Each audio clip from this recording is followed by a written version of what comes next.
여러분 안녕하십니까? 금요일 아침 여수 MBC 뉴스투데이입니다. 내년 치러지는 대통령 선거와 관련해 여수, 광주, 목포 MBC가 공동으로 진행한 여론조사 결과를 토대로 대선 후보 선호도 등을 보도해드렸는데요. 오늘은 젊은 유권자들의 분위기와 여론조사를 둘러싼 야당 내부의 기류 등을 전해드립니다. 먼저 시대 흐름을 반영하듯 10대와 20대 젊은 층을 중심으로 탈이념화, 탈지역화 양상이 두드러지고 있습니다. 문영철 기자의 보도입니다. 광주 전남 지역 시민 1,600여 명을 대상으로 진행한 설문조사에서 더불어민주당에 대한 지지율은 61.9%로 여당의 탑받침을 다시 한번 증명했습니다. 이를 연령별로 살펴보면 70대가 73.5%로 가장 높았지만 60대 이하로 갈수록 조금씩 낮아져 18세부터 29세에서는 40.5%에 그쳤습니다. 반면 국민의힘에 대한 지지율은 29세 이하에서 17.4%를 기록했고 지지하는 정당이 없다거나 모르겠다는 응답은 30% 가까이 차지했습니다. 차기 대선 주자 선호도에서도 10대와 20대 응답자들의 선택이 눈에 띕니다. 전 연령대로 보면 민주당 소속인 이재명과 이낙연 두 후보를 선택한 응답자는 60%를 넘어섰지만 18세부터 29세에서는 31.9%에 그쳤고 야당 소속인 홍준표 후보를 선택한 비율은 두 자릿수를 기록했습니다. 특히 선호하는 인물이 없다거나 모르겠다고 답한 경우가 35.6%로 다른 연령층보다 많게는 4배 이상 높게 나타났습니다. 그 밖에도 차기 대통령 선거에서 야권 후보가 당선돼야 한다고 응답한 비율, 또 대통령의 국정 운영에 대한 부정적 평가 비율 역시 18세부터 29세가 가장 높았습니다. 정치에 대한 관심도가 좀 떨어지는 측면도 있지만 현실적이고 공정에 대한 부분에 대해서 굉장히 민감하기 때문에 특정 정당이나 지역적인 특성 이런 것보다는 좀 더 자유롭고 헌정사상 처음으로 그것도 보수정당에서 30대 당대표가 선출되는 등 정치권의 이변이 이어지면서 젊은 유권자들의 탈이념화, 탈지역화는 더욱 가속화할 것으로 보입니다. MBC 뉴스 문형철입니다. 국민의힘 경선은 역선택 방지 조항을 놓고 각 후보 진영이 첨예하게 대립하고 있습니다. 광주 전남의 여론조사 결과를 보면 왜 그런 건지 짐작이 가능한데요. 그렇다고 경선 룰에 역선택 방지 조항을 포함시키는 결정을 쉽게 내릴 수도 없는 상황입니다. 계속해서 윤근수 기자입니다. 광주, 목포, 여수 MBC의 여론조사를 보면 범보수 진영의 후보 적합도에서 홍준표 후보와 유승민 후보가 윤석열 후보에 앞서는 것으로 나옵니다. 특히 국민의힘 지지층에서는 윤석열 후보가 35.4% 대 28%로 홍준표 후보에 앞서지만 민주당 지지층에서는 반대로 18.9 대 2.2로 홍 후보의 적합도가 월등하게 높습니다. 이런 흐름을 놓고 윤석열 후보나 최재형 후보 측은 역선택이 반영된 결과라고 주장합니다. 최근에 나온 다양한 또는 대부분의 여론조사가 역선택 방지 조항이 반드시 필요하다는 것을 증명하고 있습니다. 하지만 여기엔 딜레마가 있습니다. 이번 광주 전남 여론조사에서 국민의힘의 정당 지지율은 8.6%로 열린민주당이나 정의당보다 높았습니다. 특히 20대 이하에서는 17.4%, 30대에서는 9.9%로 젊은 층의 지지율이 상대적으로 더 높았습니다.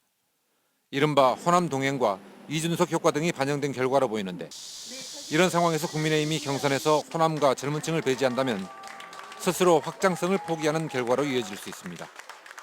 외연을 넓히고 더 확장적으로 하겠다는 개방 경선 쪽으로 가야 됨에도 불구하고 이런 논란을 겪는 것 자체가 저는 굉장히 넌센스다 이렇게 생각을 하고요. 이러지도 저러지도 못하는 복잡한 상황에서 국민의힘 선관위의 선택은 임박했고 어떤 결정을 내리더라도 갈등과 대립을 피하기는 어려워 보입니다. 한편 광주, 목포, 여수 MBC가 코리아 리서치에 의뢰한 이번 여론조사는 지난달 30일과 31일 이틀에 걸쳐 진행했고 자세한 내용은 중앙선거여론조사심의위원회 홈페이지에서 확인할 수 있습니다. MBC 뉴스 윤문수입니다. 여수 경도 레지던스 건립 계획에 대한 시의회의 반대 움직임이 갈수록 거세지고 있습니다. 여수시 의회는 최근 경도 레지던스 건립 반대 의사를 전달하기 위해 광양만권 경제자유구역청을 항의 방문한 데 이어 이번 달 임시회에서 이 문제에 대한 국회 국정감사를 요청하는 결의안을 상정하고 미래에셋 박현주 회장 면담도 요구할 계획이라고 밝혔습니다. 시의회는 미래에셋 측이 전남도 건축 경관 심의를 조건부로 통과한 이후 일부 내용만 수정한 채 사업을 강행하려 한다고 주장했습니다. 경자청은 이에 대해 민간 사업자의 영역이라 절차대로 진행할 것이며 건축법에 따라 결정하겠다는 입장입니다. 순천시가 전 공무원들에게 1인당 20만 원의 지원금을 지급하기로 해 논란이 된 가운데 관련 예산이 시의회에서 전액 삭감됐습니다. 순천시의회 예산결산특별위원회는 어제 순천시가 제출한 추경 예산안 가운데 가족 친화 프로그램 지원금 4억 5천여만 원을 전액 삭감했습니다. 예결위는 코로나 사태를 이겨내기 위한 공무원들의 노고는 인정하지만 소상공인들이 여전히 큰 어려움을 겪고 있는 상황에서 직원들에게 별도의 지원금을 지급하는 것은 적절하지 않은 것으로 판단했다고 설명했습니다. 광양시는 지난달 24일부터 2차 긴급 재난생활비 1인당 25만 원씩을 전 시민에게 지급하고 있습니다. 현재 지급률이 94%를 넘어서면서 지역의 골목 상권도 다소 활력을 찾아가고 있습니다. 김주희 기자의 보도입니다. 광양시 중마동 중마시장입니다. 2년째 이어지고 있는 엄중한 코로나19의 상황 속에서 이곳 시장 상인들은 하루하루를 어렵게 버텨가고 있습니다. 매출도 바닥입니다. 그래도 버텼지요 뭐. 손님 있든 없든 시장에서 매일 나와서 그냥 있었죠 뭐. 광양시가 무너지는 골목 상권을 살리고 활력을 불어넣기 위해 결혼 이민자, 영주권자, 재외국인 등 모든 시민들에게 25만 원씩 긴급 재난생활비 지원에 들어갔습니다. 긴급 재난생활비는 현재 94%의 지급률을 보이고 있습니다. 지역경제 활성화를 위해 추석 전에 지급하여 코로나19로 어려운 시민 생활 안정을 위해 신청 요일제 시행과 배부 장소 확대 등의 사회적 거리두기 실천 강화 보완책을 마련하여 지급을 결정하게 되었습니다. 지역의 골목 상권들도 다소나마 활력을 되찾고 있습니다. 횟집 같은 먹거리 쪽에만 평일 저녁에는 좀 한가했거든요. 근데 요즘 보니까 북적북적할 정도로 뭐 명절처럼 좀 사람이 많이 오는구나, 그걸 피부적으로 느낍니다. 명절을 불과 2주일이 앞두고 있어 시민들의 반응도 좋습니다. 명절 시장 볼 때 장 보는 거, 제수상 같은 거 봐서 붙여드려야 돼요. 코로나 때문에 이제 시댁이 멀다 보니까 못 가거든요. 그래서 사가지고 택배로 보내려고 시장 보러 왔습니다. 지난해에도 광양시는 전남 최초로 긴급 재난생활비를 지급하면서 소상공인 매출이 11%가 회복되는 성과를 거뒀습니다. 정부의 국민지원금에 한 발 앞서 지급되고 있는 광양시의 2차 긴급 재난생활비. 한가위를 앞둔 지역 골목 상권에 활력을 되찾을 수 있도록 돕는 마중물이 되고 있습니다. MBC 뉴스 김주입니다. 여수시가 최근 도시 여건의 변화를 반영해 도시관리계획 전반에 대한 정비에 나섰습니다. 여수시는 해양관광 휴양도시의 정체성을 유지하고 개발과 보전이 공존하는 지속가능한 도시발전을 실현하기 위해 2025년 도시관리계획 재정비를 추진하고 있으며 이를 통해 시의 장기 비전을 도시 공간에 구체화하고 도시 여건 변화에 따른 불합리한 사항을 개선하는 등 시 전체 행정구역에 대한 도시 공간 구조를 정비할 예정입니다. 이를 위해 여수시는 시민 민원과 정책 등을 종합적으로 검토해 재정비 목록을 확정하고 이에 대한 주민 의견 수렴과 시의회 의견 청취, 도시계획위원회 자문과 심의 등 행정 절차를 진행하고 있으며 이달 안에 전라남도 결정 신청을 거쳐 올 연말까지 재정비를 마무리할 예정입니다. 아시아 산악자전거 선수권 대회가 내년 10월 순천에서 열립니다. 해당 대회는 국제사이클연맹이 공인한 국제대회로 아시아 지역 20여 개 나라에서 선수와 임원 등 2천여 명이 참가해 비포장 도로를 달리는 크로스컨트리와 내리막에서 진행되는 다운힐 종목에서 기량을 겨룹니다. 순천시는 대회 유치가 확정됨에 따라 오는 11월까지 용계산 일대에 총 길이 6.9km의 코스 3개를 조성할 계획입니다. 대한조선이 선주 측의 요구를 이유로 선박 구조물을 납품하던 하청업체에게 제품 품질을 문제 삼아 배정 물량을 깎는 등 불이익을 줬다는 주장이 제기됐습니다. 이 과정에서 해당 업체는 무관한 부품 비용까지 요구받았다며 갑질 의혹을 제기했지만 대한조선은 불법은 없었다고 해명하고 있습니다. 양정은 기자의 보도입니다. 대한조선에 선박 구조물을 납품해온 하청업체입니다. 보통 5m에서 20m 안팎의 크기로 선박의 비틀림을 막아주는 팁바라는 대형 원유 운반선용 내부 보강재를 제작하고 있습니다. 대한조선이 선주 측의 요구를 내세워 선박 구조물 보완을 요구한 것은 지난 7월. 용접 불량이 이유였습니다. 계속 하던 대로 해왔는데 갑자기 선주가 이걸 문제 삼으니 이걸로 우리한테 전부 다 수정 작업을 해달라라고 해서 이제 저희가 이 일이 이제 시작된 거고요. 그런데 일주일 뒤 대한조선 측은 태도를 바꿔 구조물의 보완 없이 그대로 납품받겠다며 대신 선박 2척의 프로펠러 도색 비용 3천만 원을 요구했습니다. 하청업체는 자신들과 무관한 작업이었지만 최소 1억 원 이상 드는 구조물 보완 비용보다는 적은 점을 감안해 울며 겨자 먹기식으로 제안을 받아들였습니다. 일단락될 줄 알았던 하자 책임은 물량 배정 삭감으로 다시 갈등이 불거졌습니다. 대한조선 측이 매달 1,200톤 이상씩 주던 물량의 15%를 삭감하겠다고 하청업체 측에 통보한 겁니다. 저희랑 관련이 전혀 없는 프로필러를 코팅을 해달라고 하니 좀 많이 황당했죠. 그럼 어떻게 해서 이렇게 물량 감소를 했느냐? 그건 우리 대장권자 마음 아니겠느냐? 이런 식의 답변이 온 거죠.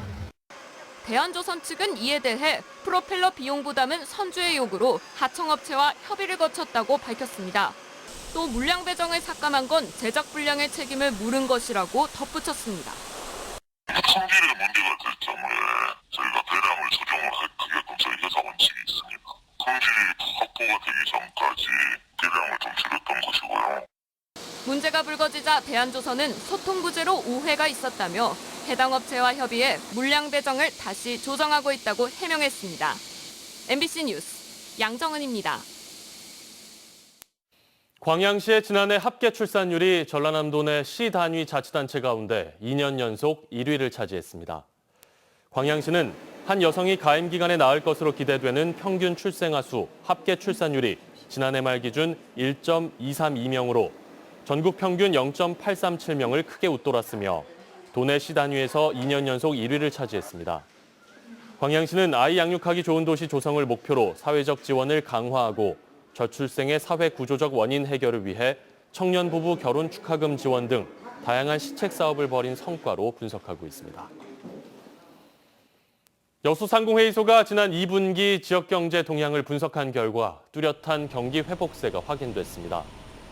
최근 여수상이 지역경제 동향 보고서에 따르면 여수 국가산단의 2분기 생산 실적은 18조 3,978억 원으로 지난해 같은 기간에 비해 80.7%, 올해 1분기에 비해서도 19.3% 증가했습니다. 수출 실적도 70억 6천만 달러로 전년도 같은 기간과 전분기에 비해 크게 늘어 정유와 석유화학 업종의 회복세가 뚜렷했습니다. 또 2분기 조세징수액과 철도 여수공항 이용객, 관광객 수는 증가한 반면 수산업 분야에서 어획고와 위판액은 다소 감소했습니다. 제1회 마리안느 마가렛 봉사대상 시상식이 어제 고흥문화회관에서 열렸습니다. 제1회 수상자는 강선화 재외한인간호사회 총회장과 박희성 사랑나눔 봉사회장으로 각각 간호부문과 봉사부문을 수상했습니다. 마리안느 마가렛 봉사대상은 고흥 소록도에서 한센인들을 위해 43년 이상 봉사한 두 수녀의 봉사정신을 계승하기 위해 제정됐습니다. 광양시 의회가 본회의와 상임위 회의를 인터넷과 모바일을 통해 실시간 생중계하기로 했습니다. 광양시 의회는 3억 원의 추경 예산을 확보하고 본회의와 상임위 회의를 인터넷과 모바일로 실시간 생중계할 수 있는 시설 구축 사업을 통해 다음 달 제304회 임시회부터 본회의와 상임위 회의에 대한 실시간 생중계에 나설 예정입니다. 이에 대해 광양참여연대는 시민들의 알 권리 충족과 열린 의회를 선도하는 의회로 새롭게 출발하는 계기가 될 것이라며 환영의 입장을 밝혔습니다. 5.18 발포 명령과 안매장 등 최종 책임자로 지목되는 전두환을 직접 조사하기 위한 절차가 시작됐습니다. 5.18 민주화운동 진상규명조사위원회는 전두환을 비롯해 당시 신군부 지휘부였던 노태우 수도경비사령관, 이희성 계엄사령관, 황영시 육군참모차장, 정호용 특전사령관 등 5명에게 대면 조사를 위한 서한문을 보냈습니다. 5.18 조사위는 조사에 응하지 않으면 관련법에 따라 동행명령장을 발부하거나 검찰에 수사를 요청하는 등 조치할 계획입니다. 이번 서한문이 발송된 5명을 시작으로 당시 군 지휘부 35명에 대한 조사도 진행될 예정입니다. 광양시가 감염병 예방을 위해 관내 모든 어린이집에 방역 물품을 지원했습니다. 광양시는 코로나19 델타 변이 바이러스의 확산 속에서 관내 어린이집 내에서 감염병을 예방하기 위해 117개소 어린이집에 아동용 마스크 15,000매, 교사용 마스크 28,500매, 손세정제 3,000개를 배부했습니다.